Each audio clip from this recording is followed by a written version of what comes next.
आनंदित रही। अभी हम सभी कामना करते हैं कि उनकी अंतिम यात्रा, जिसको लास्ट जर्नी भी कहते हैं, ये भी प्रभु कृपा से बहुत अच्छी हो, आनंदित हो, आत्मा अपने उत्तम गति को प्राप्त करके ईश्वर और मुक्त को प्राप्त करे, ऐसी कामना।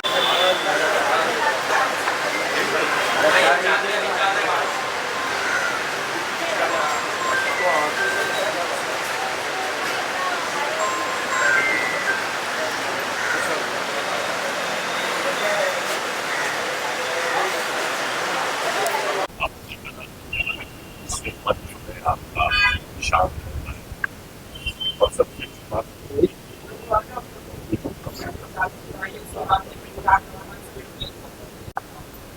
उन्होंने शोहरत कमाई और शोहरत के साथ साथ उन्होंने रेपुटेशन और इज्जत और आखिरी वक्त तक काम करते रहे। मेरी आखिरी मुलाकात कुमार साहब के वो आखिरी आप उनकी अपनी जर्नी से आपने देखते आए हैं, आज लास्ट होता है, क्या कुछ कहना चाहेंगे? मेरी उनकी एसोसिएशन जो है वो 50 साल से ज्यादा पुरानी है। मेरे सीनियर थे वो FTII में 1965 में, जब वो ज़ेरे तालीम थे वहाँ पे, तो एक United producers film fair contest हुआ था जिसमें राजेश खन्ना विनर करार दिए गए थे और ये भी फाइनलिस्ट थे। तो इन्होंने वो एक्टिंग कोर्स मुकम्मल नहीं किया, 1 साल के बाद इन्होंने छोड़ दिया और एक फिल्म मिली थी उन्हें, रातों का राजा। भीड़ चाल है फिल्म इंडस्ट्री, लाइन लग गई धीरज कुमार के घर के बाहर, प्रोड्यूसर की लाइन लगी रहती थी और फिल्म नहीं चली तो सबने साथ छोड़ दिया। हीरो बनने के लिए आए थे, हीरो ना बन पाए तो हालात से समझौता किया, कैरेक्टर रोल्स शुरू कर दिए। मनोज कुमार की हर फिल्म में होते थे और एक बहुत ही मशहूर गाना है स्वामी का, आए ना बालम का करूं सजनी, वो इन पे पिक्चराइज हुआ था। फिर इन्होंने अपना प्रोडक्शन हाउस खोला, पहली फिल्म बनाई वक्त के शहजादे, उसमें मैंने काम किया था। उसके बाद ये बदस्तूर टीवी शोज बनाते रहे। कहाँ गए वो लोग, एक इनका सीरियल था जो फ्रीडम फाइटर्स पे था, किस तरीके से वो लड़े थे, मुल्क की आज़ादी के लिए उन्होंने अपनी जानें कुर्बान की। उसके बाद उन्होंने एक और सीरियल बनाया, उसका नाम था संसार, उसमें भी हमने काम किया। फिर उन्होंने अदालत बनाई, उसमें भी हमने काम किया। तो हमारे साथी थे, हमारे बगैर वो कुछ भी नहीं बनाते थे। सीधा सच्चा नेक इंसान था, कोई बुराई नहीं थी, कोई बुरी आदत नहीं थी, कोई लत नहीं थी और 2 घंटे रोज पूजा करते थे। वो जो उनका वक्त था वो उनका वक्त था। फिर वो ना तो किसी से फोन पे बात करते थे, ना किसी को एंटरटेन करते थे, 2 घंटे रोज पूजा करते थे। बहुत बड़ा लॉस है और खुसूसन टीवी इंडस्ट्री के लिए तो ये बहुत बड़ी क्षति है। इतने उन्होंने कामयाब शोज दिए हैं, जो मैथोलॉजिकल शोज थे उनके, ओम नमः शिवाय, जब तब व्रत, लोग आज भी याद रखते हैं।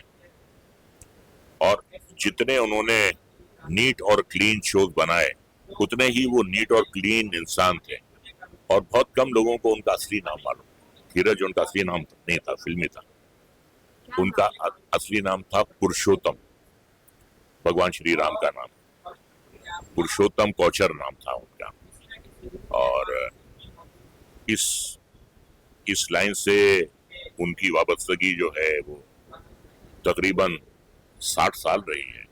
1965 से वो काम कर रहे थे, वाबस्ता रहे इंडस्ट्री से और बहुत बड़ा लॉस है, बहुत बड़ा लॉस है। और मैं उनके बारे में ये कहूंगा कि कोई भी ऐसा शख्स नहीं मिलेगा जो ये कहेगा कि धीरज कुमार ने मुझे 1 रुपया देना है। हिसाब किताब एकदम साफ रखते थे। तो यकीनन ये हम सब के लिए ये एक बहुत बड़ा लॉस है। और बस क्या कर सकते हैं, इंसान यही मजबूर हो जाता है। जिंदगी और मौत जो है वो तो ऊपर वाले के हाथ में है, जहां बना। तो इसके आगे इंसान बस उनकी आत्मा की शांति। जहाँ मेरी अभी हुई थी मनोज साहब के निधन पर, मैं गया था तो वहीं उनसे मुलाकात हुई थी। और मनोज जी के बहुत बहुत करीबी थे, बहुत करीबी थे वो। उससे भी ज्यादा समय गुजरा नहीं है। वहां मेरी उनसे आखिरी मुलाकात।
हमने उनकी शादी में भी शिरकत की थी।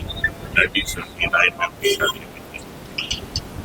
वो एक अच्छी जिंदगी जी उनके साथ। और जिंदगी में उतार चढ़ाव आते हैं, हर इंसान जानती है, लेकिन किस तरीके से उतार चढ़ाव बने मेरे से बस ये है कि एक हमें बहुत अच्छा दोस्त, एक बहुत सीधा सादा सच्चा नेक इंसान है। अब नहीं रहे, बट 80 साल के जर्नी में कहाँ कितनी मेमोरी अब याद आ रही है? मेरी मित्रता उनके साथ थी करीब 40 साल हो चुके हैं। महाभारत जब आई थी 38 इयर्स बैक, उससे भी पहले हम लोग बहुत अच्छे दोस्त थे, बहुत अच्छे मित्र थे और अक्सर मिलते रहते थे। पारिवारिक उनके साथ मेरे संबंध रहे हैं। और as a producer he was a very successful man. बहुत अच्छे शोज बनाए उन्होंने। मायका, ओम नमः शिवाय, घर संसार, बहुत सारे, करीब मैं 48 शोज के तो नाम भी नहीं ले सकता हूँ इतने पर। And A very successful producer. बहुत दूरदर्शिता थी उनकी। और जब भी कोई बहुत अच्छा पावरफुल रोल आता था तो मुझसे हमेशा कहते थे कि सुरेंद्र, तुम मेरा शो नहीं करोगे? तो मैं बड़ा मजबूर हो जाता था और उनका शो मैं पकड़ लेता था। मैंने कहा नहीं सर, आपका शो तो कभी भी नहीं छोड़ूंगा मैं। और जब भी वो मुझे कोई अच्छा प्रपोजल लेकर आते थे मैं हमेशा कहता था। करीब 48 उन्होंने शोज बनाए हैं टेलीविजन के ऊपर and all shows were very very successful. इसमें ओम नमः शिवाय वाज डीडी के ऊपर आता था। That was has created the history on television. जिस तरह महाभारत ने एक इतिहास लिखा था, उसी तरह ओम नमः शिवाय ने भी एक इतिहास लिखा है दूरदर्शन के ऊपर। और हम लोग अगर बहुत टाइम हो जाता था मुझे मिले हुए तो मैं अक्सर ऑफिस में जाके भी उनको मिलता था। और मेरे लिए तो एक परिवार था और मेरे परिवार का एक सदस्य आज हमारे बीच में नहीं है। तो ये घटना तो बहुत दुखद है ही। और जिसका इंसान इस दुनिया से छोड़ के चला जाता है उसी इंसान को उसकी अहमियत पता है कि वो कितना प्रिय था उनके बीच में। मैं तो ईश्वर से यही प्रार्थना करूंगा कि उनके परिवार को शक्ति दे इस दुख को सहने के लिए। और आज हमारे बीच में धीरज कुमार जी नहीं।